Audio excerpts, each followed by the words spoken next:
ગરમીએ પોતાનો પ્રકોપ દેખાડવાનું શરૂ કરી દીધું છે। હજુ તો ઉનાળાની શરૂઆત થઈ છે, ત્યાં તો ગરમીથી ત્રાહિમામ પોકારી રહ્યા છે।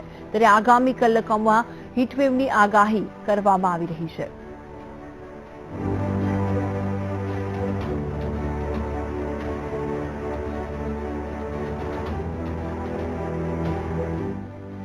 ગરમીથી ગરમ ગુજરાત આ વર્ષે ગરમી તોડશે તમામ રેકોર્ડ। 40 ડિગ્રી સેલ્સિયસની ઉપર પહોંચ્યો દિવસનો પારો। માર્ચ મહિનામાં જ ગરમીએ તેવર દેખાડવાનું શરૂ કરી દીધું છે અને આબમાંથી અગનવર્ષા વરસી રહી છે। છેલ્લા 2-3 દિવસમાં શહેરોના તાપમાનમાં વધારો જોવા મળ્યો છે। ગરમીનો પારો દિવસે ને દિવસે ઊંચે જઈ રહ્યો છે। તાપમાન પર જો નજર કરવામાં આવે તો અમદાવાદમાં 42.4 ડિગ્રી, રાજકોટમાં 41.8 ડિગ્રી, વડોદરામાં 42.7 ડિગ્રી, સુરતમાં 40.7 ડિગ્રી, જ્યારે ગાંધીનગરમાં 42 ડિગ્રી, ભુજમાં 40 ડિગ્રી, ભાવનગરમાં 40.6 ડિગ્રી અને ડીસામાં 42.4 ડિગ્રી સાથે સૌથી વધુ ગરમ શહેર રહ્યું છે। તો આગામી 48 કલાકમાં હીટવેવની આગાહી છે। સૌરાષ્ટ્ર, કચ્છ, ઉત્તર અને મધ્ય ગુજરાતમાં હીટવેવ રહે તેવી ચેતવણી આપી છે।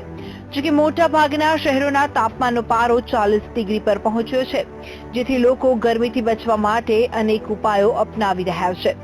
શહેરમાં બપોર રીતસર કર્ફ્યુ લાગી ગયો હોય તેવી સ્થિતિ જોવા મળે છે।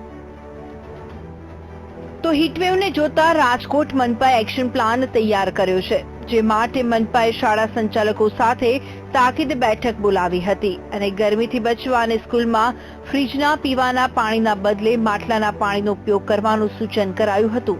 તેમજ હીટવેવથી કેવી રીતે બચવું તે અંગે માહિતી આપી હતી।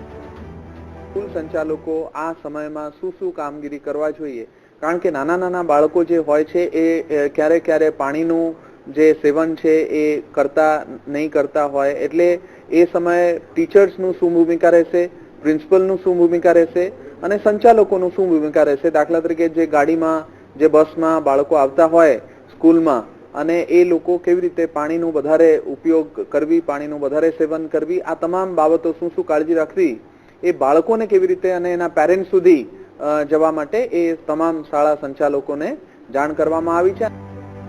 આમ હજુ તો ઉનાળાની શરૂઆત છે અને ગરમીથી લોકો ત્રાહિમામ પોકારી ઉઠ્યા છે। ત્યારે આગામી દિવસોમાં હજુ પણ ગરમી વધે તેવી શક્યતા છે।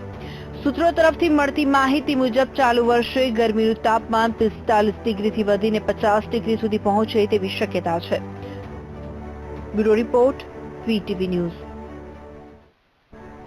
કાળઝાળ ઉનાળામાં ગરમીથી બચવા માટે શું કરશો? તો ગરમી બચવા માટે બહાર નીકળવાનું ટાળો, શરીર અને માથું ઢંકાય તે રીતે સુતરાઉ કપડાં પહેરો, તાપથી બચવા ટોપી, ચશ્મા અને છત્રીનો ઉપયોગ કરો, ભીના કપડાથી માથું ઢાંકીને રાખો, સીધા તાપથી બચવું અને ઘરે આવ્યા બાદ શરીરનું તાપમાન નીચું આવ્યા બાદ જ નહાવું, ગરમીમાંથી આવ્યા બાદ તરત જ ઠંડુ પાણી પીવાનું ટાળો। તો લૂ લાગવાથી બચવાના ઉપાય પર જો નજર કરવામાં આવે તો ઉનાળામાં પાણી, લીંબુ શરબત, છાશ, નારિયેળનું પાણી વધારે પીવું, વરિયાળી, કાચી કેરી, ગુલાબ અને કાળી દ્રાક્ષનો શરબત પીવો, બને તો ઉપવાસ કરવાનું ટાળો અને સવારનું ભોજન 12 વાગ્યા પછી લેવું।